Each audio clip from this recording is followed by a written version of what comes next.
Maestro Sir Anton, guro't vlogger na Pilipino, tagahatid ng balita sa bayan ay totoo. Mga benepisyo ng guro, kanyang tinatalakay. Sa video natin ngayon mga kamaestro ay pag-usapan naman natin itong partial list ng mga SDO po na narinisan na po ng medical allowance for fiscal year 2026. Ngayong araw po yan, April 18, 2026. Ayan, sa atin pong official list, meron po tayo ditong nakalap na 28 na mga SDO po yan. No? Unofficial po ito mga kamaestro. No? So ang source po natin dito ay sa mga legit na mga comments and mga post po sa iba't ibang Facebook pages and YouTube. Ayan. So 28 po ano yung naipon po natin. So yung last update po natin ng partial list na ito is noong April 5, 2026 bago po mag-resume ng office after ng Holy Week break. So noong April 5 po ay meron po tayong na-update doon na 22 na mga SDO. So kung ngayon po ay 28, so bali 6 lamang po ang nadagdag. Ano po mga kamaestro, after 2 weeks. Ayan, so after 2 weeks po na, or 2 weeks na lumipas, so meron lamang pong 6 na mga bagong SDO po yung nadagdag. Ano po, para sa, galing doon sa original list po natin na 22. Ayan, so isa-isahin po muli natin mga kamaestro, no? Kasama na po dyan yung mga nauna pa. Ano po, yung mga nauna pang mga SDO po na narilisan po ng medical allowance. Ano po, para malaman natin sino-sino ba itong mga 28 na ito mga kamaestro. And syempre, kung mayroon pa pong mga SDO dyan na hindi po natin dito nasama, pwede po kayo mag-comment sa dyan sa comment section po natin. Ano po, para sa next upload po natin ay maisama na po natin yung mga SDO po ninyo. Kasi sabi ko kanina, ito po ay unofficial partial list lamang po mga kamaestro. And kung meron lang po tayo nasama dito na wala pa kayo natatanggap, pero naisama natin dito, eh pwede rin nyo pong i-comment yan sa comment section. Ano po, para next time or next video po natin ay matanggal po natin ang inyong mga SDO. Alright, so unahin po natin ito. Ito po yung mga mas nauna, no? Yung mga nauna po ito. Yan, yung SDO Caloocan City, of course, nauna na po yan. Isa po yung sa pinakauna. Then we also have SDO Eastern Samar and SDO Camarines Norte, SDO Cagayan de Oro City, SDO San Fernando City, SDO Parañaque City, SDO Surigao del Sur, SDO Zamboanga Sibugay, SDO Dipolog City, SDO Las Piñas City, SDO Albay, SDO Navota City, SDO Bislig City, SDO Escalante City, SDO Zamboanga del Sur, SDO Mandaluyong City, SDO Sarangani Province, SDO Aurora, SDO Biliran, SDO Butuan City, SDO Pasay City, and SDO Calbayog City. So yan po yung unang batch po no ng mga na-releasean po ng ng medical allowance as of April 5, 2026. Ano po mga kamaestro? So ito naman po yung mga nadagdag ano. Ito naman yung from April 6 hanggang ngayon April 18. So yun po yung bilanggit natin kanina na 6 lamang po no. 6 lamang po yung nadagdag.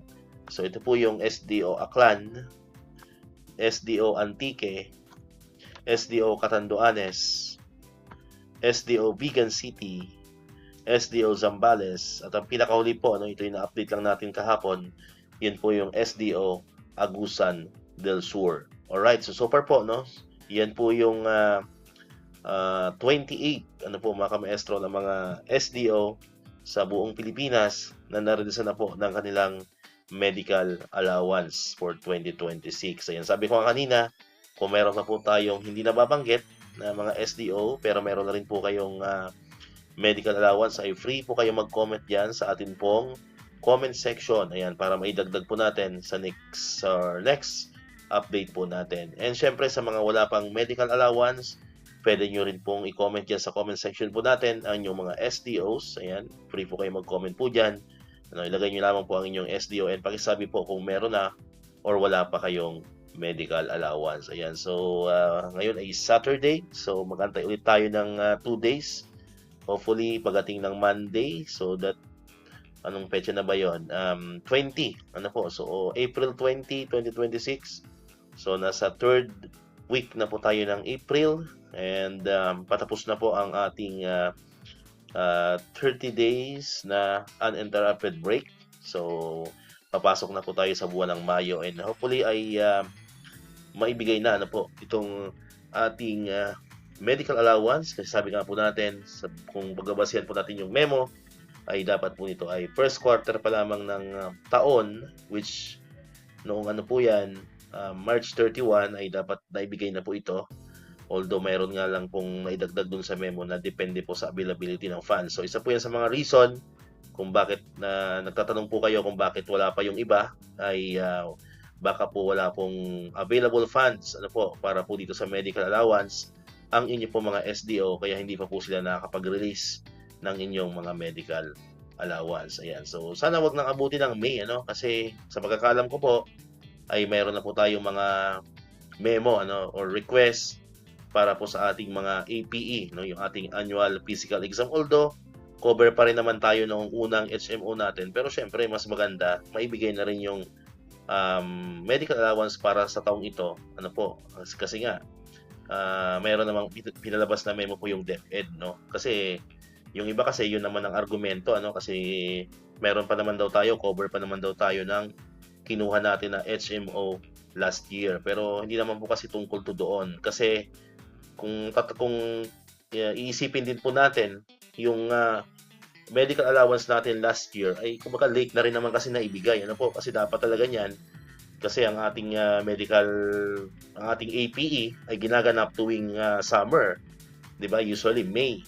So nag-release ng medical allowance last year ay parang September, August, September, mga ganon. Kaya karamihan ay nakakuha ang mga kamaestro natin September, October, kasi yung iba medyo na-delay din, na late din. So parang November nga, meron pa rin may nababalitaan pa tayo na November lang sila nag-release ng HMO or ng medical allowance. So tutusin, late din po yun, yung releasing po ng medical allowance last year.